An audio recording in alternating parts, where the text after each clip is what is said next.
नमस्कार। इस सेशन में हम design of singly reinforced beam के मल्टीपल चॉइस क्वेश्चंस की प्रैक्टिस करेंगे। पहला क्वेश्चन ले लेते हैं। Percentage of steel for balance design of a singly reinforced rectangular section by limit state method depend. LSM से पूछा गया है और एलएसएम में percentage of steel balance section का फॉर्मूला होता है 41.37 F C K upon F Y X U maximum upon D.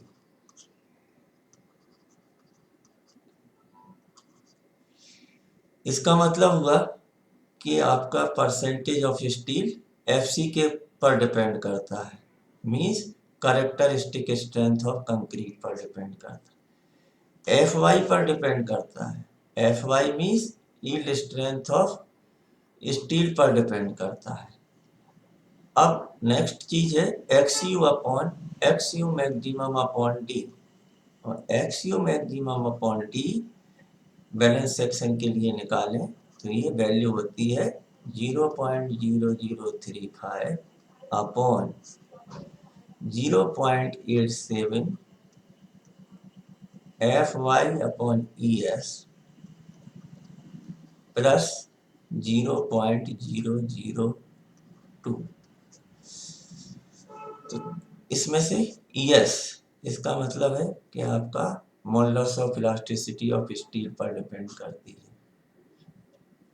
Geometry of sections, तो तीनों ऑप्शंस करेक्ट हो गए। इसका मतलब है कि answer ABC is correct. Next question. The maximum allowable percentage of tension reinforcement in RCC beam is. RCC beam यदि है और उसकी विड्थ B है, इफेक्टिव डेप्थ D है और टोटल डेप्थ ओवरऑल डेप्थ है कैपिटल D, तो मैक्सिमम परसेंटेज जो हम टेंशन में प्रोवाइड कर सकते हैं स्टील का वह होता है 4% of cross sectional area. Cross sectional area का मतलब है कि आपका B रेक्टेंगल है तो रेक्टेंगल का एरिया किससे आएगा, B मल्टीप्लाइड बाई D। यहाँ पर आंसर हुआ 4%। ये मैक्सिमम लिमिट क्यों प्रोवाइड की गई है, क्योंकि इससे अधिक एक्सेसिव इन्फोर्समेंट प्रोवाइड करेंगे तो हमारा यहाँ बीम और कॉलम का जंक्शन होता है इस पर ही, स्पेशली यहाँ पर रीइंफोर्समेंट का कंजेंसेशन बढ़ जाएगा। यहाँ पे बहुत घना रीइंफोर्समेंट रहने की वजह से कंक्रीट के प्लेसमेंट में हमें दिक्कत होगी, इसलिए हम मैक्सिमम परसेंटेज को फिक्स कर रखा है। Next question. The final deflection due to all load including the effect of temperature creep and sinkage measured from the edge cast level of the support of the floor। Code को पढ़ेंगे तो दो तरह के deflection दिए गए हैं और दोनों डिफ्लेक्शन में अंतर क्या है, यहाँ पर लिखा हुआ है इस वाले क्वेश्चन में कि जब आप डिफ्लेक्शन को मेजर कर रहे हैं तो जब कास्टिंग की गई थी, तो कास्टिंग की गई थी उस समय से हम मेजर करेंगे डिफ्लेक्शन को, तो ये वैल्यू दी गई है कि आपकी स्पान डिवाइडेड बाय 250। और यदि पार्टीशन का प्लेसमेंट होने के बाद फिनिशिंग के बाद तब वहां से हम मेजर करते हैं, तो ये वैल्यू दी गई है स्पान अपॉन 350। ये जो लिमिट है ये स्पान बाई L बाई 250, इसके पीछे रीजन है कि हमारा क्रैक को कंट्रोल रहे। ज़्यादा डिफ्लेक्शन रहेगा तो आपका सैगिंग की वजह से यहाँ पर क्रैक्स डेवलप हो जाएंगे फिनिशिंग में। दूसरा क्या रहेगा, ये झुका हुआ बीम क्या करेगा, जो ऑक्यूपेंट है उसके अंदर रह रहे हैं लोग, उनके अंदर फियर की भावना डेवलप करेगा, जिससे इसलिए इसको बोलते हैं साइकोलॉजिकल डिस्कम्फर्ट। साइकोलॉजिकल तो इस क्वेश्चन में ध्यान देना है कि कहाँ से पूछा गया है। यदि कास्ट लेवल से पूछा गया है तभी आपको आंसर स्पान डिवाइडेड बाई 250 लिखना है। Next question, bending moment coefficient and shear coefficient for continuous beam of uniform cross section as per IS table 12 और 13 की बात की गई है। May be used only when the span do not differ to the longest span। IS code method में जब हम continuous beam या स्लैब की बेंडिंग मोमेंट कोफिशिएंट और शियर कोफिशिएंट लेते हैं, वहाँ पर कुछ एग्जम्पशन दिए गए हैं कि ये कंडीशन यदि फुलफिल होगी तभी हम इन बेंडिंग मोमेंट इन कोफिशिएंट को यूज कर सकते हैं। उनमें से एक कंडीशन है कि जो शॉर्ट स्पान है, जो सबसे छोटा स्पान होगा, शॉर्टेस्ट स्पान होगा, और लॉन्गेस्ट स्पान, तो लॉन्गेस्ट स्पान जो है शॉर्टेस्ट स्पान से 15% से ज्यादा का डिफरेंस नहीं होना चाहिए। तो आंसर हुआ option C. Next question, a reinforced concrete beam of span 4 metre has a cross section of 150 into 150 mm। Means क्या हो गई, विथ इज इक्वल टू हो गया 150 mm और डेप्थ इज इक्वल टू हो गया आपका 150 mm। स्पान दिया हुआ है, इफेक्टिव स्पान है आपका 4 मीटर। इस चेक फॉर लेटेरियल स्टेबिलिटी, इस बीम की हमें लेटेरियल स्टेबिलिटी चेक करना है,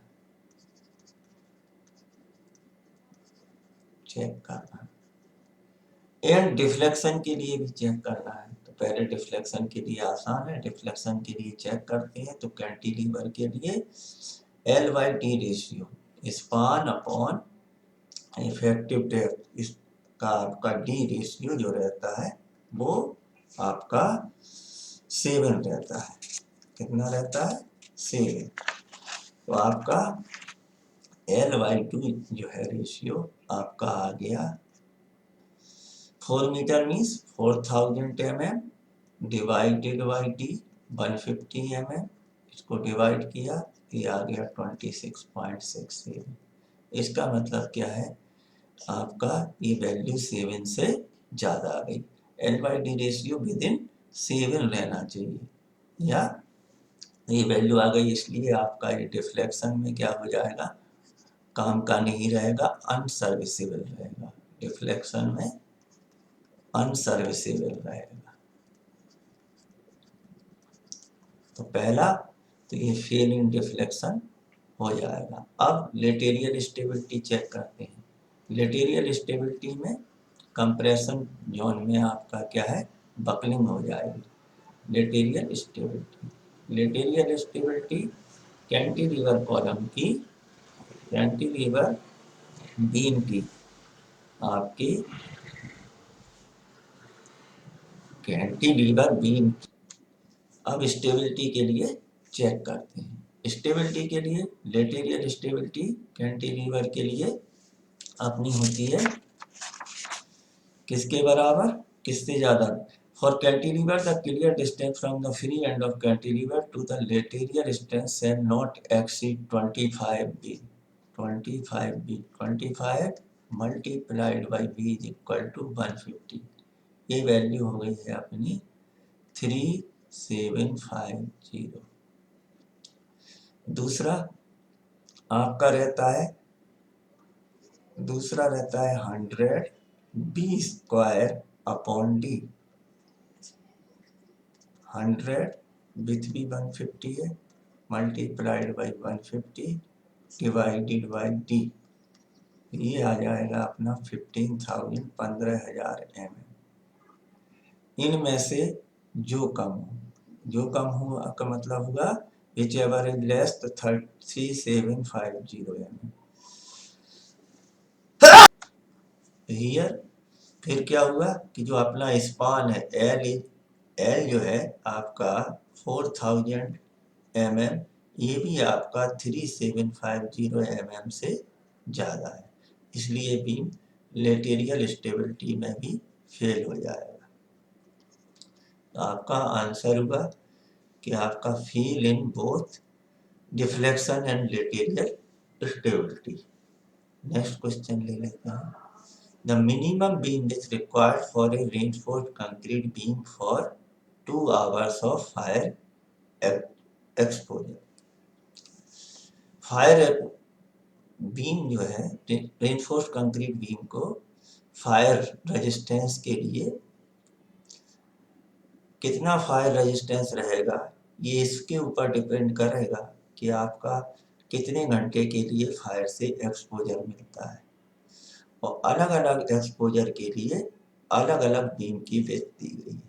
जैसे यदि हमारे आग जो है आपकी 0.52 2 hours के बीच में रहे, बीम जो है एक्सपोज रहता है आधे घंटे से 2 घंटे के बीच में, तब हमारी मिनिमम विड्थ रहेगी आपकी 200 mm। इससे ज़्यादा अपनी आग का टाइम रहता है, वो रहता है यदि 3 hours, तो इस समय अपने को विड्थ लेनी है 240 mm मिनिमम विड्थ।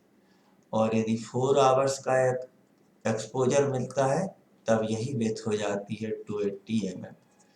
तो अपना पूछा हुआ है 2 hours का, और 2 hours के लिए हो जाएगा आपका answer 200 mm। Option B correct. Next question. The criteria for minimum and maximum area of tension steel required in reinforced concrete beam. मतलब एएसटी मिनिमम भी पूछा है और एएसटी मैक्सिमम भी पूछा है। एएसटी मैक्सिमम भी पूछा है। मिनिमम कैसे निकालते हैं? कोड का फॉर्मूला है एएसटी बाई बीडी। इससे कम नहीं होना चाहिए, शुड बी ग्रेटर देन आपका 0.85 बाई FY। इसका मतलब हुआ कि आपका ऑप्शन बी में ही ये वैल्यू दी हुई है, ये करेक्ट हुआ। यदि एएसटी मैक्सिमम की बात करते हैं तो एएसटी मैक्सिमम दिया है आपका 0.04 BD। यदि इसको BD से डिवाइड करेंगे तो EST मैक्सिमम बाई BD आपका किससे कम होना चाहिए? 4% या 0.4 से कम होना चाहिए। तो ऑप्शन बी करेक्ट हुआ। ये simply supported beam of span 6 metre is resting on support of 230 mm wide brick wall. ये सिंपली सपोर्टेड बीम का केस है, ठीक है।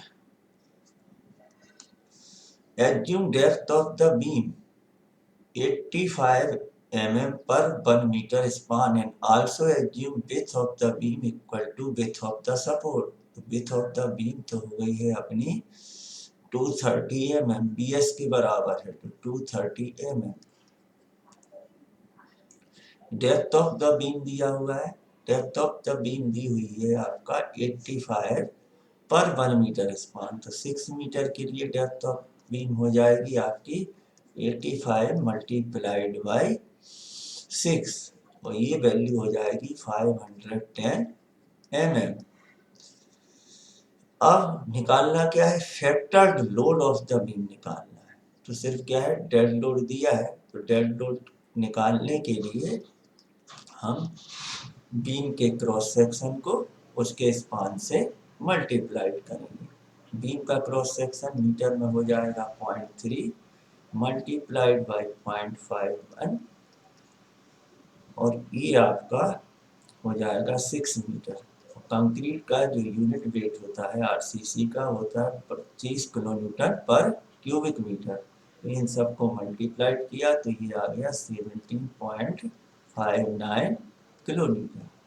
यदि हम फैक्टर्ड लोड की बात करते हैं, फैक्टर्ड या डिजाइन लोड या अल्टीमेट लोड, फैक्टर्ड लोड को हम इसी लोड को पार्शियल सेफ्टी फैक्टर और लोड से मल्टीप्लाइड करेंगे तो ये हो जाएगा 17.59 इज इक्वल टू 26.39 किलोन्यूटन। तो इसका मतलब हुआ कि ऑप्शन डी करेक्ट है।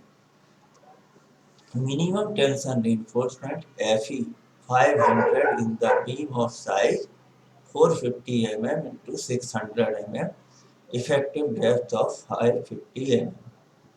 अब आपका दिया है मिनिमम टेंशन reinforcement, कैसे निकालते हैं?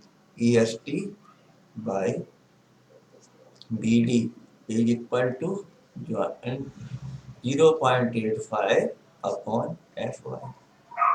ये वैल्यू EST निकालना है। EST इक्वल टू हो जाएगा 0.85 B 450 into D 600 divided by steel का ग्रेड है Fe 500, इसलिए Fy इक्वल टू 500, तो ये वैल्यू आ जाएगी 420 mm स्क्वायर, इसलिए ऑप्शन बी करेक्ट हुआ।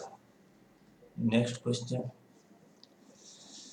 the minimum area of tension reinforcement beam shall not be less than, इससे कम नहीं होना चाहिए, मतलब EST minimum should not be less than 0, कितना होगा आपका 0.85 BD divided by Fy।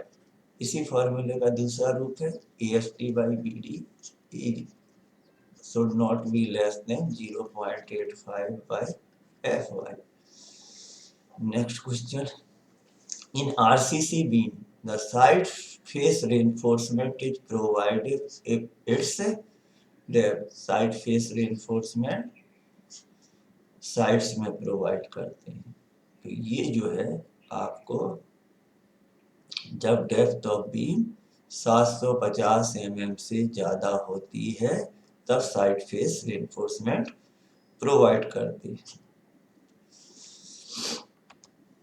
Deflection can be controlled by, deflection can be controlled by aspect ratio slab में पढ़ेंगे, मॉडुलर रेशियो स्टील और कंक्रीट के मॉडुलस ऑफ इलास्टिसिटी से, तो आपका deflection can be controlled by span upon depth ratio, span upon depth L/D, यही values code में दी हुई है। कैंटिलीवर के लिए 7, सिंपली सपोर्टेड के लिए 20 और कंटिन्यूअस बीम या स्लैब के लिए 26।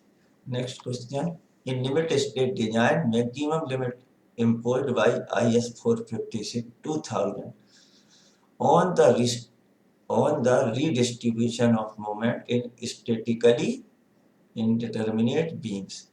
statically indeterminate beam में redistribution करने के लिए WSM में redistribution 15% से ज़्यादा नहीं किया जा सकता, जबकि LSM में ये वैल्यू आपकी आ गई है 30% तक रीडिस्ट्रीब्यूशन ऑफ मोमेंट किया जा सकता है। तो आंसर हुआ अपना 13 का D. The span to depth ratio limit is specified 456-97 for the reinforced concrete beam in order to ensure that IS 456 में स्पान और L/D का रेशियो फिक्स कर रखा है डिफ्लेक्शन को कंट्रोल करने के लिए, कि जो बीम या स्लैब में डिफ्लेक्शन रहेगा वो विद इन लिमिट रहेगा। तो ये L/D डिफ्लेक्शन कंट्रोल के लिए, डिफ्लेक्शन विद इन लिमिट, सीमा के अंदर ही रहे, इसलिए L/D रेशियो दिया हुआ है। The reinforced concrete beam curve in plan in design, ये आपका आरसीसी का भी क्वेश्चन है, स्ट्रेंथ ऑफ मटेरियल का क्वेश्चन है। जब बीम क्या होते हैं, प्लान में कर्व होते हैं, कर्व होते हैं तो बीम में बेंडिंग मूवमेंट और शियर के साथ में लोड अप्लाई करने पर ट्विस्टिंग भी होती है, इसलिए curve beam bending movement, shear और टॉर्सन तीनों के लिए डिजाइन किए जाते हैं। In a simply supported 9 meter long beam, the effective depth should be a minimum of dmm is required for assuming vertical deflection to be satisfactory. Beam का size है 9 metre और इसकी इफेक्टिव डेप्थ निकालना है, जबकि बीम कैसा है, simply supported है और सिंपली सपोर्टेड के लिए L/D रेशियो कोड के अनुसार 20 होता है up to 10 metre, up to 10 metre.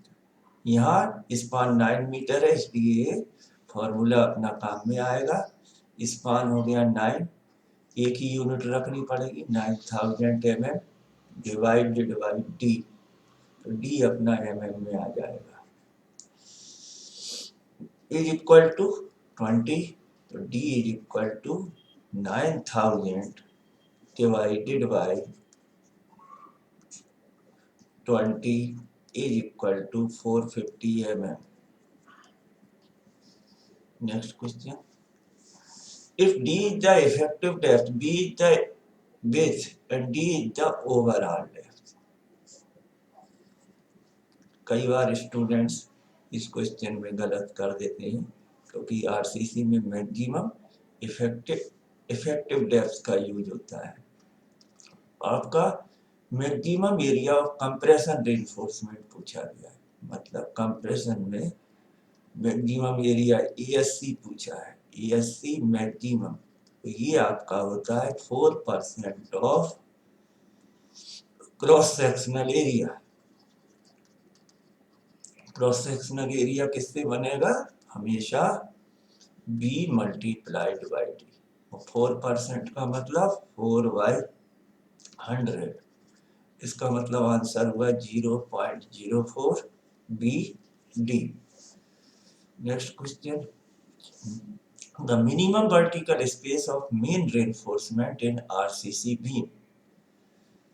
RCC beam में जब लॉन्गिट्यूडिनल बार प्रोवाइड करते हैं तो उनके बीच में स्पेसिंग को कंट्रोल किया गया है, जिससे कंक्रीट का प्लेसमेंट आसानी से किया जा सके। तो ये जो आप हॉरिजॉन्टल डायरेक्शन में और वर्टिकल डायरेक्शन में, यहाँ पे पूछा गया है वर्टिकल डायरेक्शन में, तो वर्टिकल डायरेक्शन में ये स्पेसिंग जो होती है वो आपकी, एक तो लेते हैं 15 mm, इससे कम नहीं होना चाहिए। दूसरा जो रहता है वो रहता है 2/3 of the size of the aggregate, size of the aggregate, aggregate जिस साइज का यूज कर रहे हैं उसके 2/3 से कम नहीं होना चाहिए। तो तीसरी बात ये रहती है कि आपका साइज ऑफ बार, जिस साइज का बार कर रहे हैं उसका साइज ऑफ बार, तो यहाँ पर, और बार यदि डिफरेंट साइज के हो तो बड़े बार का जिसका डायमीटर ज़्यादा होता है उसको लेना है। तो यहाँ पर ऑप्शन डी भी करेक्ट है और आपका ऑप्शन बी भी करेक्ट है, लेकिन ऑप्शन बी में दो चीजें, 2 पॉइंट मिलते हैं, इसलिए हम आंसर दे सकते हैं option B. Next question, the maximum percentage of tension reinforcement in beam shall not exceed of cross sectional area, 4% of cross sectional area. Next question, fire resistance of RCC beam, higher resistance of RCC member depend upon, code में provision दिया है कि आपका fire resistance time के ऊपर depend करती है, time कितने लिए बीम का साइज जो है वो कितने घंटे तक फायर का आग का एक्सपोजर मिलेगा उसे, लेकिन साथ साथ किस पर डिपेंड करती है कि मेंबर साइज, स्टील को कितना कवर प्रोवाइड किया है और एग्रीगेट किस टाइप के यूज किए गए हैं, सिलिशियस एग्रीगेट है या आपके कैल्सीरियस एग्रीगेट है, उनका कोएफिशिएंट ऑफ थर्मल एक्सपेंशन थोड़ा डिफरेंट होता है। इस तरह से फायर रेजिस्टेंस इन तीनों चीजों पर डिपेंड करता है। A RCC beam of overall depth 300 mm having clear cover of 20 mm is reinforced with 10 mm bar, then effective depth of the beam is। Beam की इफेक्टिव डेप्थ निकालनी है जबकि उसमें ओवरऑल डेप्थ दी है, तो D is equal to 300 mm।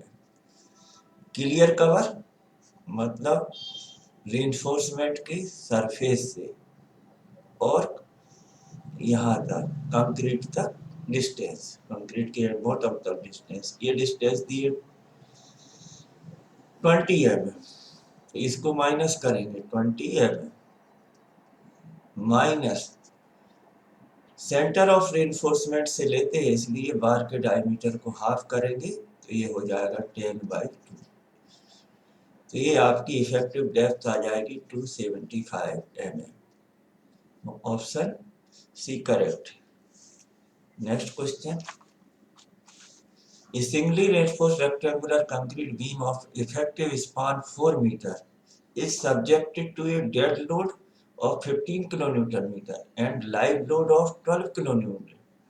Ignoring the self weight of the beam, maximum factored bending moment। इस question में beam simply supported है और सिंपली सपोर्टेड बीम का फैक्टर्ड बेंडिंग मोमेंट पूछा गया है। डेड लोड दिया है आपका DL है 15 किलो न्यूटन पर मीटर, साथ में क्या है आपका लाइव लोड भी है 12 kilo newton metre. Working load हो जाएगा अपना working load, dead load plus live load is equal to 12 plus 15 is equal to 27 kilo newton per metre. Factored load, factored load होगा इसको मल्टीप्लाई करेंगे सेफ्टी फैक्टर ऑफ लोड से,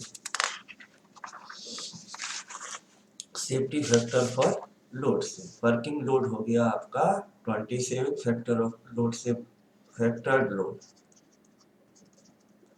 multiplied किया partial safety factor for load 1.5 multiplied by 27 is equal to 40.5 kilo newton. Option D दिखेगा लेकिन अपने को क्या करना है कि यहाँ पर फैक्टर्ड BM पूछा गया है, कि जल्दबाजी नहीं करना है। फैक्टर्ड बेंडिंग मोमेंट UDL के लिए क्या होता है WL²/8। W आ गया 40.5, L हो गया आपका 4 मीटर, इसका स्क्वायर डिवाइडेड बाई 8, ये वैल्यू आ जाएगी 81 किलो न्यूटन मीटर।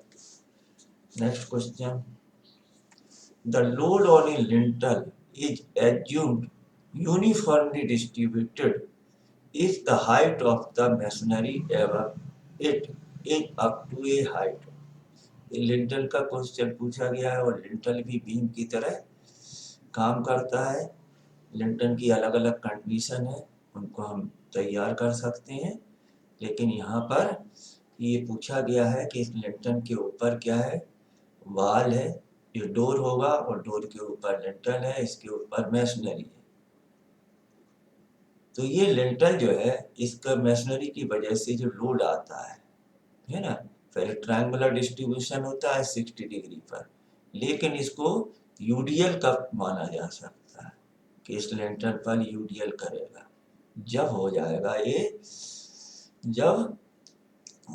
जब मैसनरी की height 1.25 times of effective span E। यदि ये L बराबर AL है लिंटल का इफेक्टिव स्पान और मैसनरी की हाइट यदि 1.25 L से ज्यादा हो तब ये मैसनरी का वेट इस लिंटल पर UDL की तरह बिहेव करेगा। Next question, limiting moment of resistance of rectangular concrete beam of width 400 mm B is equal to 400 mm, D is equal to 600 mm. Concrete का ग्रेड M20, FCK 20 न्यूटन पर mm square, Fe 415, Fy is equal to 415 Newton पर mm square. Balance section के लिए निकालना है limiting moment of resistance, मतलब balance section. Balance section का moment mu is equal to mu balance is equal to 0.138 FCK BD square. 415 के लिए value put up की 0.138 FCK is equal to है आपका 20, विथ हो गया 400, डेप्थ हो गई 600 का स्क्वायर। ये वैल्यू आ जाएगी आपकी 397 into 10⁶ newton mm, kilo newton metre में चेंज किया तो ये वैल्यू आ जाती है 397 किलो न्यूटन मीटर। इसलिए option B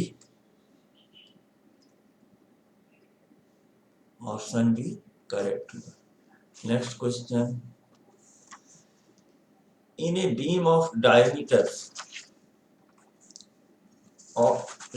is the diameter of R is 20 mm and nominal size of aggregate used is 20 mm, then the minimum horizontal clear spacing। इस question में minimum horizontal clear spacing longitudinal bar या mean बार की पूछी गई है। मतलब ये बात प्रोवाइड करेंगे, इनको इससे पास नहीं रख सकते हैं।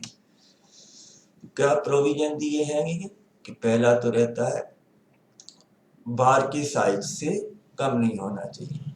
यदि डिफरेंट मैक्सिमम साइज ऑफ बार जो है अपना 20 mm दिया हुआ है। नॉमिनल साइज ऑफ एग्रीगेट के हिसाब से size of aggregate plus 5 mm, size of aggregate plus 5 mm, इसका मतलब हो गया 20 + 5 is equal to 25 mm। Next हुआ आपका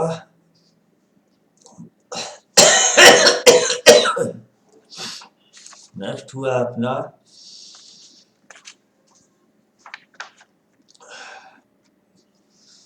तीसरा रहता है अपना लार्जर साइज ऑफ बार। यहाँ पर सेम साइज के बार प्रोवाइड किए गए हैं, इसलिए अपना मैक्सिमम बार 5 मैक्सिमम भी क्या रहेगा 20 mm। इनमें से जो सबसे आपका विच एवर इज मोर, इसलिए आंसर हुआ 25 mm। ऑप्शन बी करेक्ट हुआ। Next question, for a simply supported beam of span 15 metre the minimum effective depth to satisfy the vertical deflection limit। Beam कैसा है सिंपली सपोर्टेड बीम के लिए आपकी L/D ratio दिया हुआ है। L/D रेशियो कोड के अनुसार 20 से कम होना चाहिए, 20 या 20 से कम होना चाहिए। ये कब तक लागू है, जबकि स्पान आपका लेस देन 10 मीटर है, अप टू 10 मीटर तक है। लेकिन यहाँ पर स्पान क्या है आपका L is greater than 10 metre, 15, L is equal to 15 metre. तब इसी रेशियो को मल्टीप्लाइड करना है अपने को, आपका 15 डिवाइडेड बाई आपका L/D रेशियो जो रहेगा वो रहेगा 20 multiplied by 10 divided by span. और यहाँ पर वैल्यू हो जाएगी 20 इंटू 10 डिवाइडेड बाई 15। तो इस केस में जब स्पान 10 मीटर से ज्यादा है अर्थात 15 मीटर है तो L/D रेशियो अपना रहेगा 13.33। 3 और 4 40/3 13.3। अब यहाँ वैल्यू पुटअप करेंगे। स्पान दिया हुआ है आपका 15 मीटर, तो आपका डी आ जाएगा। डी इज इक्वल टू हो जाएगा आपका 15 डिवाइडेड बाय 13.33। ये वैल्यू आ जाएगी आपकी 1.1 मीटर, इसलिए option more than 1 metre correct. For a cantilever of effective depth D is equal to दिया हुआ है 0.5 मीटर, मैक्सिमम स्पान एल पूछा हुआ है। To satisfy vertical deflection limit, vertical deflection limit cantilever के लिए है कि एल बाई डी रेशियो आपका 7 या 7 से कम होना चाहिए। तो एल आपका आ जाएगा 7 मल्टीप्लाइड बाई डी। डी यहाँ पर क्या है आपका 0.5 मल्टीप्लाइड किया 3.5 मीटर। इसका मतलब है कि कैंटिलीवर का स्पान यदि 3.5 मीटर तक रहेगा तो हमारी डिफ्लेक्शन की लिमिट विद इन लिमिट में रहेगी। L is the effective span and D is the overall depth. The limited value of L by D for simply supported deep beam. ये डीप बीम का question है, कभी कभी पूछे जाते हैं। Deep beam simply supported deep beam, तो code में 2 तरह के बीम का प्रोविजन दिया हुआ है। यदि सिंपली सपोर्टेड बीम है SSD तब कहलाएगा यदि L बाई डी स्पान और डेप्थ का रेशियो यदि हमारा L बाई डी रेशियो 2 या 2 से कम है तो ये बीम आपका डीप बीम कहलाएगा। डीप बीम, ऐसे बीम की डेप्थ क्या है बहुत ज्यादा होती है तो ये रेशियो आ गया। यही यदि कंटिन्यूस बीम के लिए पूछा जाए तो L बाई डी रेशियो यदि 2.5 से कम है, 2.5 से कम है, तब ये क्या कहलाएगा आपका कंटिन्यूस बीम के लिए डीप बीम की तरह बिहेव करेगा। और डीप बीम के लिए इफेक्टिव स्पान जो होता है आपका एल इफेक्टिव क्लियर स्पान का 1.15 टाइम्स होता है, 1.5 times of the distance between centre to centre of support. Next question, minimum vertical spacing of reinforcement bar in RCC should be। Vertical spacing RCC में पूछी गई है RCC, तो ये भी सही है 15 mm और साइज ऑफ बार 25 वाला नहीं है, 25 mm size of the bar और साइज 2/3 ऑफ द बार। तो ये आपका 15 mm से कम नहीं होना चाहिए, बार का जो डायमीटर है उससे कम नहीं होना चाहिए, और एग्रीगेट जो यूज किए जा रहे हैं उनसे के एग्रीगेट के नॉमिनल साइज के 2/3 से कम नहीं होना चाहिए। वर्टिकल स्पेसिंग मीन्स ये 2 रो में या 2 से अधिक रो में है तो इनके बीच की डिस्टेंस आपकी 15 mm 5 और 2/3 ऑफ एग्रीगेट साइज, इसलिए ऑप्शन डी करेक्ट हुआ। Next question, minimum tension steel in RCC beam needs to be provided prevent sudden failure, arrest crack with, control excessive deflection और प्रिवेंट सरफेस। तो ductility के बनाए रखने के लिए और आपके श्रिंकेज और टेम्परेचर की वजह से जो क्रैक डेवलप होते हैं, तो उसके लिए हम क्या करते हैं, मिनिमम टेंशन रेनफोर्समेंट प्रोवाइड करते हैं। तो इसका आंसर हुआ आपका prevent surface crack. Next question, minimum cover required for beam to give protection against spalling in fire.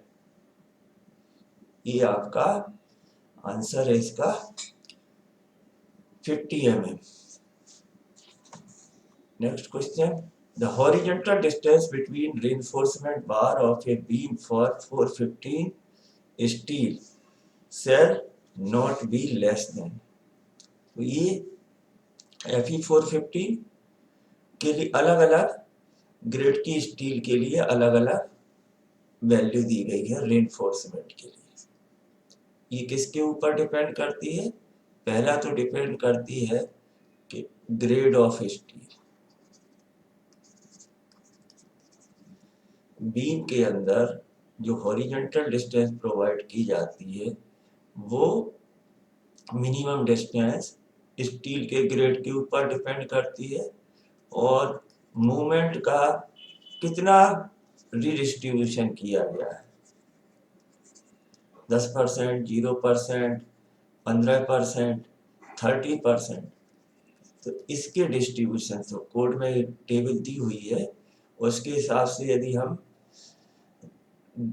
Redistribution of movement 0 है, बिल्कुल नहीं किया गया है, तब आपका Fe 250 के लिए ये वैल्यू होती है आपकी 300 mm। 300 से ज़्यादा नहीं होना चाहिए। Fe 415 के लिए आपकी ये वैल्यू है 180 mm। और तीसरा है Fe 500 के लिए, तो ये आपका minimum value of horizontal spacing of बार है 150 है। तो ये आपका आंसर हो गया आपका Fe 415 के लिए 180 mm। Thank you.